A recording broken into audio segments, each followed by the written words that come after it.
घूंघट वाली जेठानी और मॉडर्न देवरानी की मुंह दिखाई। करिश्मा अपने दोनों बेटों को लेकर बैठी थी। दोनों चुपचाप बैठे थे। तभी करिश्मा उन दोनों से कहती है, इस तरह पुतले बनकर क्यों बैठे हो? मैंने तुम्हें यहाँ इसलिए नहीं बुलाया कि यहाँ पर शांति से बैठे रहो। मैं तुम्हारी पसंद पूछना चाह रही थी। माँ, ये भी कोई बात है भला? आप हमसे हमारी पसंद क्यों पूछ रही हो? हम जानते हैं कि आप हमारे लिए कभी कोई गलत फैसला नहीं लेंगी, इसलिए आपको हमसे कुछ भी पूछने की जरूरत नहीं है। बेटा, तुम्हारी पसंद जाननी भी तो बहुत जरूरी है। जिस लड़के से आप मेरी शादी करवाना चाहोगी, मैं उसी लड़के से शादी कर लूंगा। यही मेरी पसंद है माँ। बेटा कुणाल, तुम भी तो कुछ कहो। ये कहने की हिम्मत तो नहीं हो रही थी माँ, लेकिन अब जब आपने पूछा है तो कह रहा हूँ। मैं एक लड़की से बहुत प्यार करता हूँ और शादी भी उसी से करना चाहता हूँ। जैसे मेरे दोनों बेटों को पता है कि उनकी माँ उनके लिए कभी कुछ गलत नहीं सोचेगी, वैसे ही मुझे भी पता है कि तुम्हारी पसंद तुम्हारी माँ जैसी ही होगी।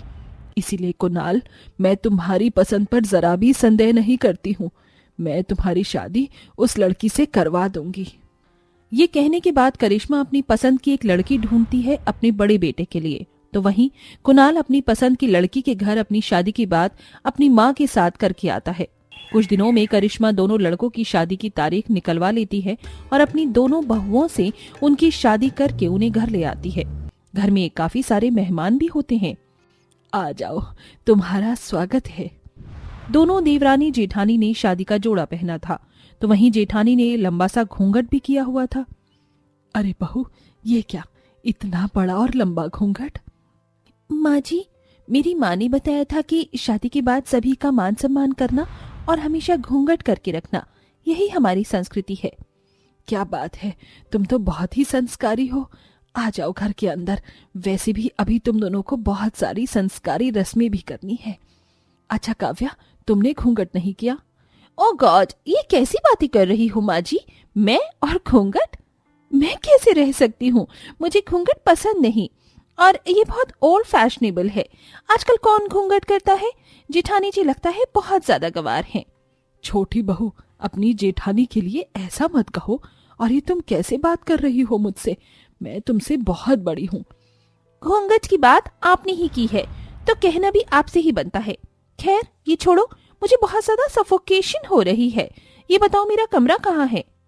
करिश्मा ये सुनकर हैरान रह जाती है। वो अपनी बहू से कहती है, बहू, ऊपर से उल्टे हाथ पर तुम्हारा कमरा है।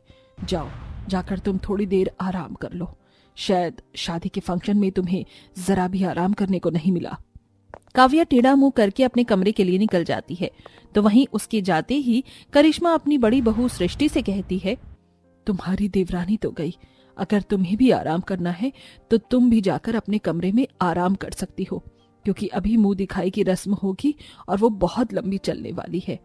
नहीं माँ जी, ये सारे मेहमान आज ही तो घर पर आए हैं और मैं अगर अपने कमरे में चली जाऊंगी तो इनसे कब मिलूंगी, इसलिए मैं यहीं पर रुकना चाहती हूँ।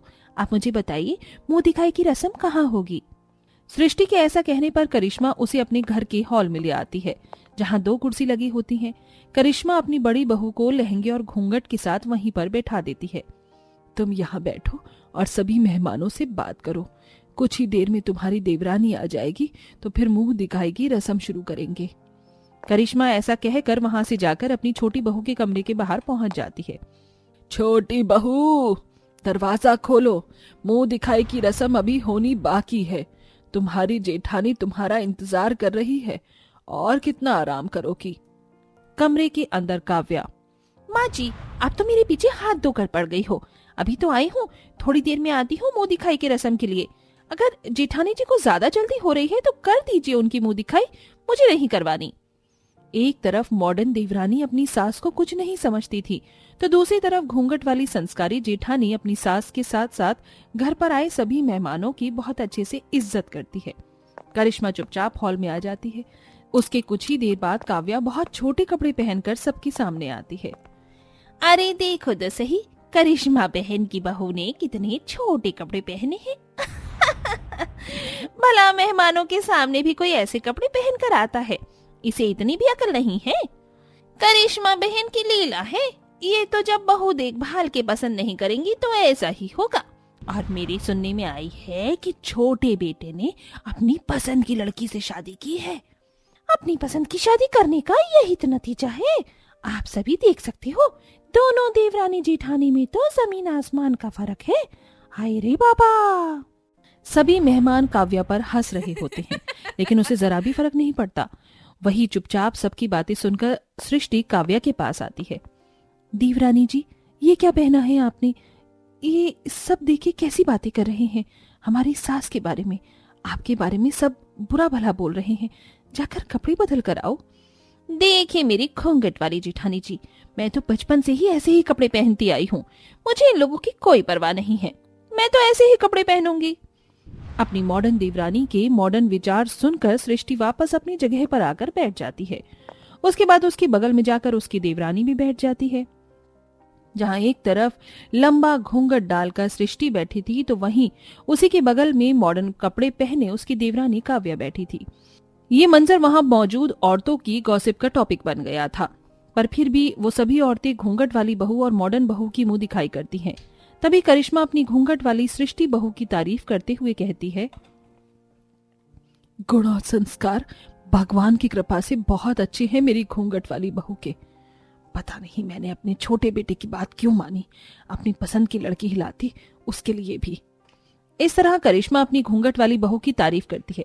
अपनी सास के मुंह से अपनी जेठानी की तारीफ सुनकर काव्या को गुस्सा आता है। तभी वो वहां अपना मुंह बिगाड़ कर बैठी थी। फिर वो ज्यादा देर मुंह दिखाई की रस्म में नहीं रुकती और अचानक ही उठकर चली जाती है। ये देखकर सभी लोग हैरान हो जाते हैं। सृष्टि अपनी देवरानी की इस हरकत को दबाने के लिए सभी से कहती है, लगता है देवरानी जी की तबीयत ठीक नहीं है, इसीलिए वो चली गई। कोई बात नहीं, आप लोग मेरी मुंह दिखाई कर दीजिए। इधर जेठानी ने अपनी देवरानी की हरकत पर पर्दा डाला था। उधर काव्या अपने कमरे में दोस्तों से बात करने में बिजी थी।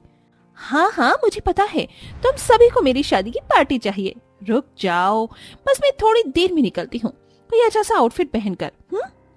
इस तरह काव्या डिस्को वाले कपड़े पहनकर घर से निकल जाती है। अब उसका रोजाना का इसी तरह से चलता रहता है। यहाँ तक कि कुणाल भी उसे कई बार समझाता है।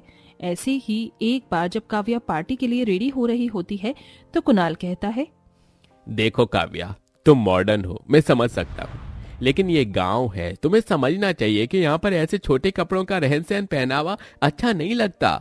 पूरे गांव में सब लोग तुम्हारी बातें करते हैं और मेरी माँ को कोई बातें सुना भी देते हैं। सृष्टि भाभी भी तो कितने अच्छे से रहती हैं, उनसे सीखो कुछ। शादी से पहले जब मैं ऐसे छोटे कपड़े पहना करती थी, तब तो तुम्हें इन कपड़ों से कोई दिक्कत नहीं थी, लेकिन शादी करते ही तुम भी मेरे ऊपर अपनी मर्जी चलाने लगे। ऐसा नहीं होगा। मैं मॉडर्न ख्यालातों की हूँ। मैं जैसे चाहूँ वैसे जी सकती हूँ। मैं अपनी उस गवार घूंघट वाली जेठानी की तरह कभी नहीं बनूंगी। काव्या ऐसा कहकर पार्टी के लिए रेडी होती है और घर से निकल जाती है। घर से निकलने के बाद कुछ दूरी पर गांव के कुछ लड़के उसे जाते हुए देखते हैं। रात का समय होता है, जिसके चलते वो फायदा उठाते हैं और उसे छेड़ने लगते हैं। अरे क्या मस्त माल जा रहा है, देखो तो सही। आजकल गांव में ऐसी चंपा चमेली कहाँ मिलती है देखने को। अबे ओए, ये तेरी भाभी है, गंदी नजर से मत देख। उई साला, इतने छोटे कपड़े पहने हुए हैं, भला कोई अच्छी नजर से कैसे देख सकता है। सब उसके आगे पीछे घूमने लगते हैं। मुझे अकेला छोड़ दो, वरना मैं पुलिस में कंप्लेन कर दूंगी तुम तीनों की। अरे जाने मन, कर दे पुलिस में कंप्लेन, पुलिस हमारा क्या ही उखाड़ेगी। इस प्रकार वो सभी काव्या को छेड़ते रहते हैं और अपने छोटे कपड़ों की वजह से उसे बहुत शर्मिंदगी महसूस होती है। वो उन लोगों से बचकर भागते हुए वापस घर लौट आती है और आते ही रोने लगती है। क्या हुआ बहू, क्यों रो रही हो? सब कुछ ठीक तो है ना? हाँ, क्या हुआ देवरानी जी, आप तो पार्टी में जा रही थी, फिर इतनी जल्दी कैसे वापस आ गई? और रो क्यों रही हो, बताओगी कुछ? माँ जी, जेठानी जी, आपने बिल्कुल सही कहा था। मुझे ऐसे छोटे कपड़े पहनने नहीं चाहिए। मैं कुछ ज्यादा ही मॉडर्न दिख रही थी। आज कुछ गुंडों ने मेरी बहुत बेइज्जती की और मुझे बहुत छेड़ा। ये सुनते ही कुणाल और संजीव को बहुत तेज गुस्सा आता है और वो लाठी उठाकर उन गुंडों को ढूंढने निकल जाते हैं। वो दोनों भाई मिलकर उन्हें पकड़ के पुलिस थाने ले जाते हैं और उनकी रिपोर्ट लिखवा देते हैं। इधर काव्या को अपनी गलती का एहसास होता है और वो अपनी सास और जेठानी से माफी मांगती है। माँ जी, जेठानी जी, मुझे माफ कर दीजिए। मैं आज के बाद ऐसे कपड़े कभी नहीं पहनूंगी। सही कहते हैं लोग, जैसा देश वैसा भेष। मुझे गांव में इस तरह छोटे कपड़े पहनकर बार बार नहीं निकलना चाहिए था। मेरी चलती आपकी बहुत बेइज्जती हुई। मुझे माफ कर दीजिए सासू माँ। कोई बात नहीं बहू। हाँ देवरानी जी, सुबह का भूला शाम को जब वापस घर लौट आए तो उसे भूला नहीं कहते, और आपको अपनी गलती का एहसास है, इतना ही काफी है। करिश्मा अपनी मॉडर्न बहू को माफ कर देती है, जिसके बाद उन गुंडों को भी सजा मिल जाती है। अब करिश्मा अपनी जेठानी से थोड़े संस्कार सीखती है और उसी की तरह पहनावा रखती है। देखते ही देखते वो घर में सभी लोगों के साथ खुशी खुशी रहने लगती है।